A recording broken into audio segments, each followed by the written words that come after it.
오늘 주님이 주시는 말씀은 아모스 5장 1절에서 17절까지 말씀입니다. 구약성경 아모스 5장 1절에서 17절까지 교독하고 마지막 절은 같이 읽겠습니다.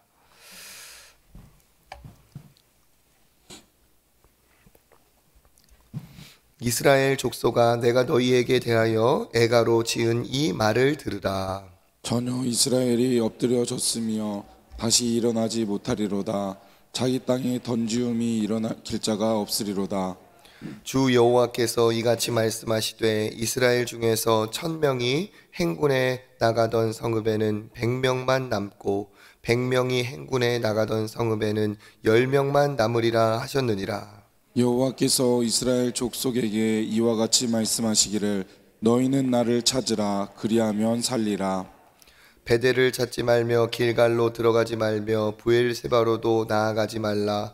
길갈은 반드시 사로잡히겠고 베델은 비참하게 될 것임이라 하셨나니. 너희는 여호와를 찾으라. 그리하면 살리라. 그렇지 않으면 그가 불같이 요셉의 집에 임하여 멸하시리니 베델에서 그 불들을 끌 자가 없으리라. 정의를 쓴 쑥으로 바꾸며 공의를 땅에 던지는 자들아, 묘성과 삼성을 만드시며 사망의 그늘을 아침으로 바꾸시고 낮을 어두운 밤으로 바꾸시며 바닷물을 불러 지면에 쏟으시는 이를 찾으라. 그의 이름은 여호와시니라. 그가 강한 자에게 갑자기 패망이 이르게 하신즉 그 패망이 산성에 미치느니라.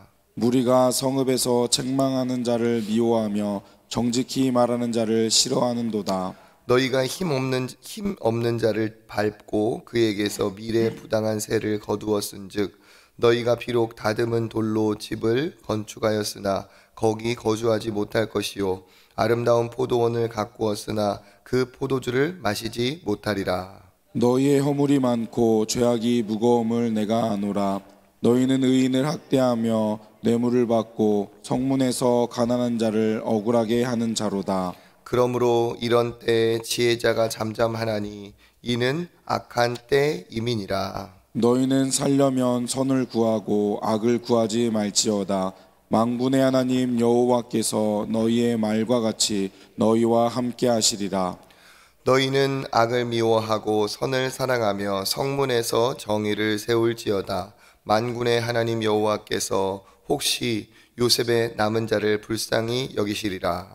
그러므로 주 만군의 하나님 여호와께서 이와 같이 말씀하시기를 사람이 모든 광장에서 울겠고 모든 거리에서 슬프도다 슬프도다 하겠으며 농부를 불러다가 애곡하게 하며 울음꾼을 불러다가 울게 할 것이며 읽겠습니다. 모든 포도원에서도 울리니 이는 내가 너희 가운데로 지나갈 것임이라. 여호와의 말씀이니라. 아멘. 은혜의 자리 나오신 모든 분들 환영하고 축복합니다. 네, 하나님께서 또 이번 주 또 오늘도 큰 은혜와 복된 하나님의 응답이 넘치게 하실 줄 믿습니다. 아모스서 이스라엘 심판에 대한 말씀을 선포하고 있습니다. 아모스 선지자가 오늘 5장 1절에 뭐라고 하고 있죠? 이스라엘 족속아, 내가 너희에게 대하여 애가로 지은 이 말을 들으라 얘기하고 있습니다. 애가 무슨 뜻입니까? 슬픈 노래죠. 슬픔의 노래.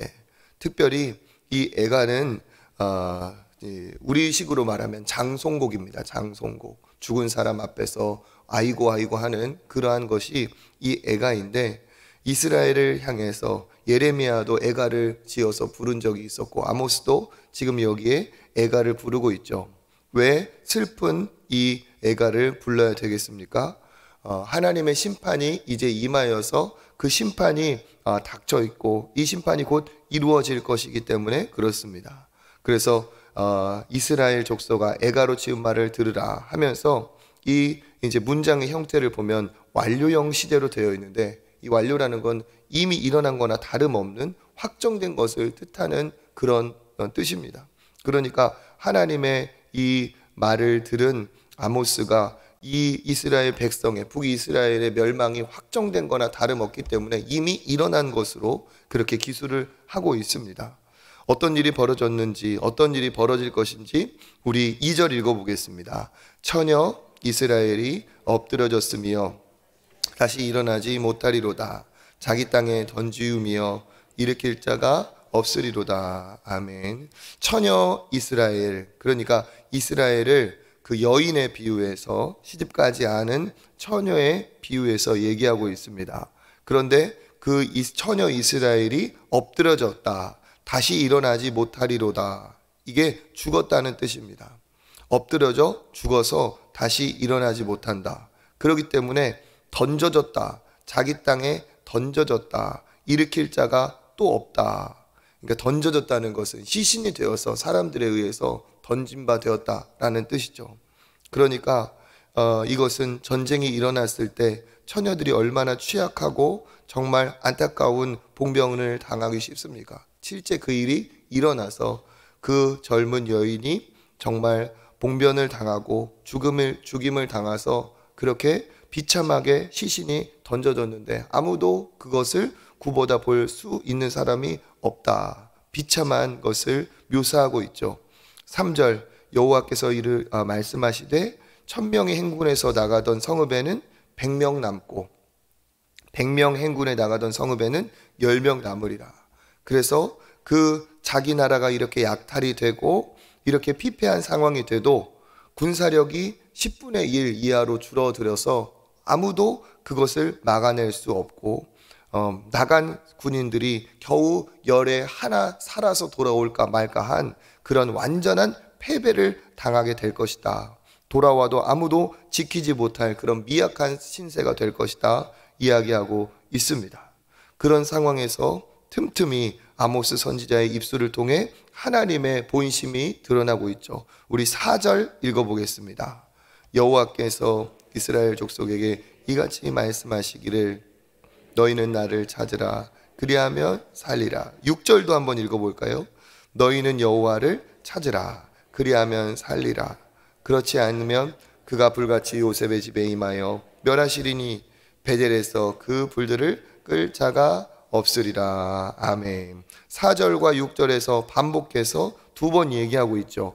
너희는 나를 찾으라 그리하면 살리라. 6절에서도 너희는 여호와를 찾으라 그리하면 살리라. 아모스 선지자는 이러한 악한 상황에서 여전히 유일한 살 길은 무엇밖에 없다고 강조하고 있습니까? 여호와 하나님을 찾는 것밖에는 살 길이 없다라고 강조를 하고 있습니다. 그러면서 5절에 베델이 나오고 길갈이 나오고 부엘세바가 나오죠. 이 세 곳으로 들어가지 말아라. 가봤자 사로잡히고 비참하게 될 것이다 얘기하고 있습니다. 이렇게 얘기한 그 이제 배경이 있죠. 베델과 길갈과 부엘세바는 유명한 그들의 종교적인 행사를 지냈던 제단이 있던 장소입니다. 그러니까 베델을 갔다는 것은 제사 드리러 갔다는 거고 종교적인 순례를 하기 위해서 간 것입니다. 그러니까 그들은 여호와를 찾는 것이 베델에 가서 제사를 지내고 길갈을 부엘세바를 순례하는 것이 그들에게 여호와를 찾는 것이라고 생각하여서 그렇게 했지만 하나님은 반대로 가면 너희들 사로잡히게 될 것이다. 가면 너희 비참하게 될 것이다. 가도 소용이 없다라고 얘기를 하고 있죠. 왜 이렇게 얘기하실까요? 그들이 여호와를 찾는 것이 살아계신 하나님을 정말 내 마음으로 찾고 회개하고 주님께 돌아오는 것이 여호와를 찾는 것인데 그들은 가서 종교 행위를 하는 것이 여호와를 찾는 것이고 그것 하면 다 할 것 했다라고 하면서 자기의 종교적인 행위는 유지했을지 모르겠지만 하나님을 향한 정의와 공의, 하나님이 기뻐하시는 그 마음의 중심은 전혀 없었던 거죠. 그러니까 오늘 우리식으로 말하면 주일 예배는 안 빠지고 지키고 거기에서 뭐 헌금도 하고 봉사를 하든지 이런 외적인 행위는 유지를 했는데 이게 내가 하나님을 찾는 행위라고 생각하고 했는데 그 마음에 하나님을 찾고 하나님께 예배드리고 하나님을 사랑하고 하나님의 뜻을 행하려는 그런 삶의 중심, 마음의 행함은 전혀 없이 그냥 종교적인 형식만 유지했던 것이죠. 그것을 하나님이 기뻐하지 않으시며 행위가 전부가 아니다. 즉 껍질이 전부가 아니고 마음의 본질, 그 하나님을 찾는 그것은 그런 몸으로 왔다 갔다 하는 것이 아니라 하면서 외형적인 신앙을 지적하시면서 근본적인 신앙의 부재를 드러내시는 하나님의 마음이 나타나 있습니다. 이러한 안타까운 상황에 그들을 왜 하나님이 이렇게 책망하시는지 얘기하고 있어요. 그러니까 종교적인 행위는 했지만 그들의 삶은 전혀 신앙인답지 않았다는 거죠. 7절에 보니까 정의를 무엇으로 바꾸었다? 쓴 쑥으로 바꾸었다. 공의를 어떻게 했다? 땅에 던지는 자들아 얘기하고 있어요. 그러니까 그 종교 행위는 했을지 모르겠지만 하나님을 찾지 않고 그들의 삶은 어떠했다는 말입니까? 정의를 쓴 쑥으로 바꾸었다. 여기 쓴 쑥은 몸에 좋은 그런 음식을 나타내는 것이 아니라 정의를 완전히 그 빛을 잃어버리게 한 정의가 아닌 불의를 행한 것을 빗대어 얘기하고 있습니다. 정의가 행해진다면 모든 사람이 기뻐하고 행복해야 될 텐데 마치 쓴 쑥과 같이 불의를 행한 것을 얘기하고 있죠. 또 공의를 땅에 던졌다. 하나님의 뜻을 행하여 공의를 그들이 실현해야 될 백성들이 하나님의 뜻을 행하지 않았다는 것이죠. 그래서 하나님의 공의를 땅에 던진 것처럼 그들은 하나님의 거룩한 백성으로서의 삶이 없었습니다. 그럼에도 불구하고 이제 또 8절에 보면 천지를 만드신 하나님에 대해 소개하면서 찾으라. 그의 이름은 여호와시니라. 다시 얘기하고 있죠. 그리고 우리 9절 한번 읽어보겠습니다. 그가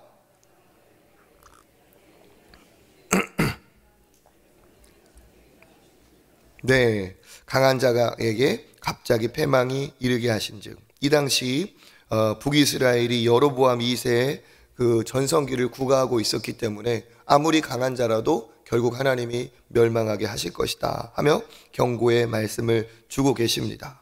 그리고 그들이 어떠한 악행을 또 저질렀는가? 10절에 보면 무리가 성문에서 책망하는 자들을 미워하며 정직히 말하는 자를 싫어하는도다. 그 백성들의 그 일반적인 악한 성향이 나와 있습니다. 무리를 말하는 거죠. 무엇을 싫어한다고 합니까? 성문에서 책망하는 것을 싫어합니다. 이 성문은 그 백성들의 지도자들이 모여서 다스리는 장소를 얘기하고 있습니다. 거기에서 그 어른들이 하나님의 말씀을 아는 자들이 그 백성들에게 하나님의 말씀을 가르치고 하나님이 기뻐하지 않는 것을 책망할 때 그것을 달게 받아야 될 텐데 어떻게 한다는 거죠? 그것을 미워하고 싫어한다. 또 11절 읽어보겠습니다. 너희가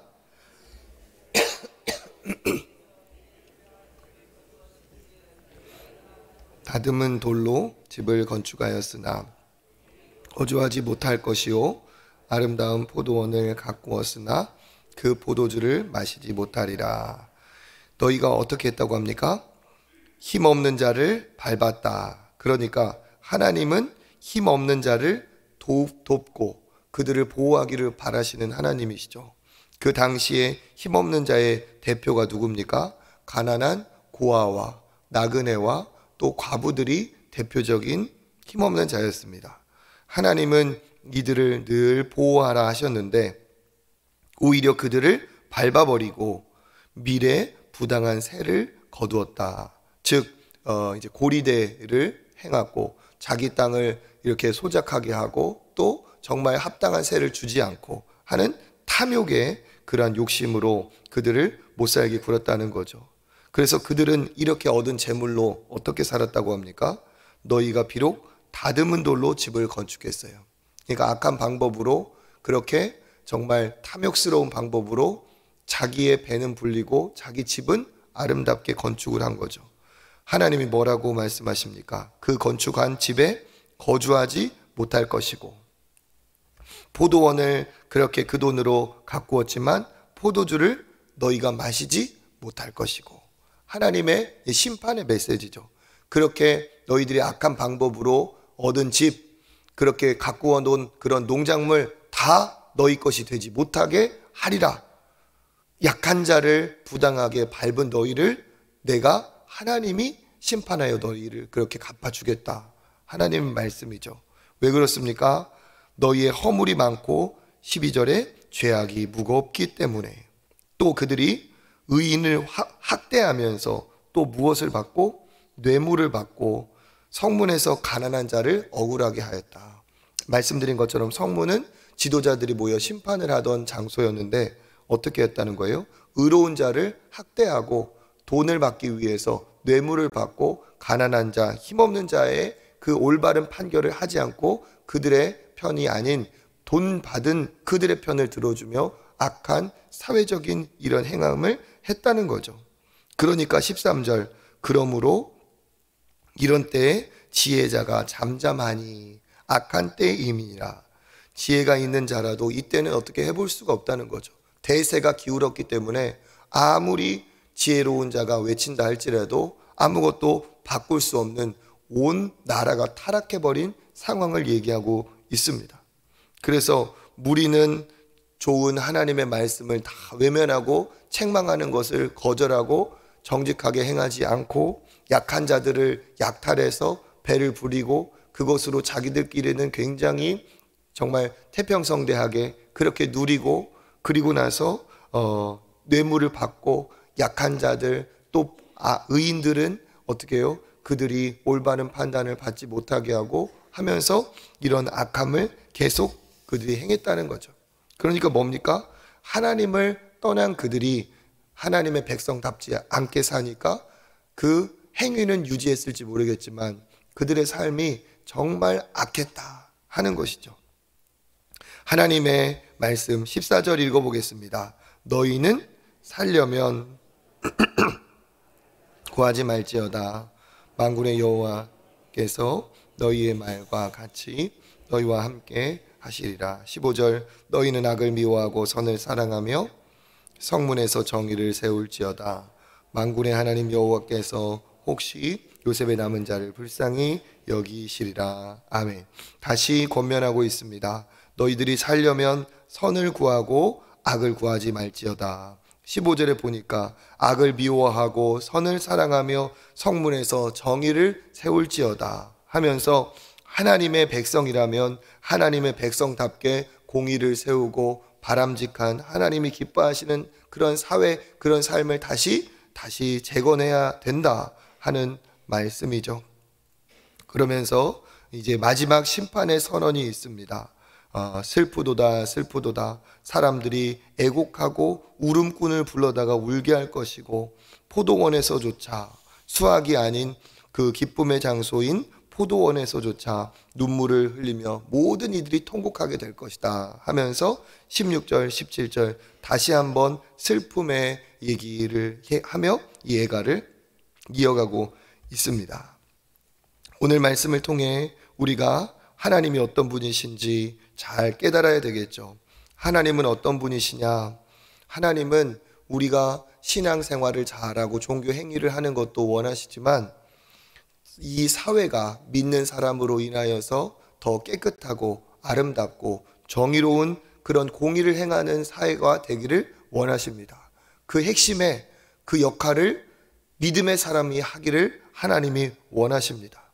그냥 그 종교적인 행위, 신앙생활 그것만 원하시는 것이 아니라 하나님은 본질적인 마음이 담겨있는 그런 하나님 앞에 올바른 경배를 원하시고 그리고 그런 경배를 하는 사람이라 한다면 신앙인으로서 사회에서도 하나님의 공의를 세우는 사람이 되어야 됩니다.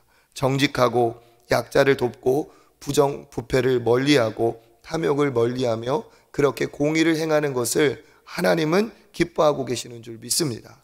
그러니까 여기 와서 하나님 사랑해요, 하나님 감사해요 이런 것도 중요하겠지만 그렇게 하나님을 사랑하고 하나님을 감사를 아는 사람이라면 그 하나님의 뜻을 가정에서도 학교에서도 직장에서도 내 삶의 현장에서도 펼치며 믿음의 길을 걸어가기를 하나님은 원하신다는 거죠. 특별히 믿는 사람다운 깨끗하고 공의로운 정의로운 삶을 하나님은 원하십니다. 그리고 우리가 또 이 말씀을 통해 깨달아지는 게 뭡니까? 이들의 신앙이 변질되니까 그들의 삶이 다 변질이 되는 것을 볼 수가 있습니다. 하나님을 사랑하는 것에 실패하는 사람은 이웃 사랑에도 실패하기 마련입니다.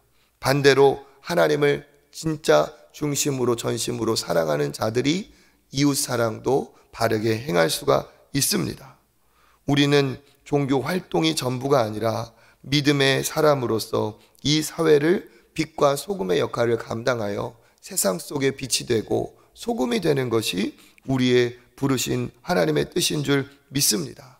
그래서 우리가 교회에서 믿음 생활 잘하고 있다면 우리 주변을 돌아볼 수도 있고 또 내가 하나님 앞에 거룩하고 깨끗한 삶을 살아가는 것이 하나님이 기뻐하시는 것인 줄 믿습니다. 그래서 바른 신앙인이란 건 무엇입니까? 마음이 담긴 하나님이 받으실 아름다운 예배를 올려드리는 것이 이게 중요하고 껍데기만 있는 게 아니라 우리의 마음으로, 그리고 또 뭡니까? 그러한 예배자라 한다면 그러한 믿음이 이웃 사랑으로, 이웃 섬김으로 실천되고 드러나야 한다는 것이죠. 하나님의 관심은 부자, 부유한 자, 강자 아닌 객가와 고아와 과부에게 하나님의 관심이 있습니다. 가난한 자를 섬기고 이들에 대한 관심과 그들의 필요를 우리가 채워줄 때 하나님께서 기뻐하시고 우리에게도 더 큰 복을 주실 줄 믿습니다. 특별히 추운 날씨가 또 이제 더 올 텐데 연말에 나만 따뜻하면 되는 것 아닌가, 그런 것이 아니라 나만 평안하면 되는 것이 아닌가 하면서 그게 끝이 아니라 우리 주변에 또 내 이웃 중에 돌아볼 사람, 그러한 이웃이 있는지, 그러한 성도가 있는지 우리가 하나님께서 주신 감동을 따라 섬기고 나누는 우리들이 있기를 원합니다. 오늘 하나님 이 시간이라도 하나님께서 돕고자 또 나누고자 하는 그러한 분들을 생각하게 하신다면 그들을 위해 기도하시고 또 따뜻한 섬김으로 우리가 믿음을 실행하는 저와 여러분 되시기를 주님의 이름으로 축복합니다. 기도하겠습니다. 하나님 감사합니다. 하나님을 사랑하는 것이 왜곡되고 변질되니 이웃 사랑하는 것도 실패한 이들을 봅니다. 하나님의 백성이라고 하면서 아버지 정말 종교적인 순례는 행하여도 아버지 하나님 앞에서 믿음의 삶은 결여된 것을 봅니다. 아버지 우리가 이와 같지 않은지 돌아보게 하시고 하나님 앞에 하나님이 기뻐 받으시는 우리의 영으로 드리는 마음으로 드리는 본질의 예배를 드리게 하시고 그러한 예배자답게 일상의 삶에서도 하나님의 정의와 공의를 세우며 말씀대로 살아가는 우리의 삶이, 우리 자녀들의 삶이 되게 하여 주시옵소서. 특별히 하나님 추운 겨울을 맞아 아버지 소외된 이웃이 또 소외된 자가 내 주변에 없는지 돌아보게 하시고 그들을 위해 기도하며 그들을 따뜻하게 손잡아 줄 수 있는 우리 초청교회 되게 하여 주시옵소서. 그렇게 하나님이 주신 은혜와 복을 하나님 축복의 통로가 되어 나눌 때 하나님께서 우리에게 더 큰 은혜와 복을 주실 줄 믿습니다. 아버지 주님이 주신 복을 그냥 담아만 두는 금고와 같고 저수지와 같은 사람이 아니라 흘려보낼 수 있는 깨끗한 시냇물 같은 우리들 되게 하여 주시옵소서. 모든 것 감사드리며 예수 그리스도 이름으로 기도드립니다. 아멘. 이 시간 은혜가 흘러넘치는 사랑의 공동체 우리 초청교회, 내실 있는 초청교회 될 수 있도록 기도해 주시기를 바랍니다.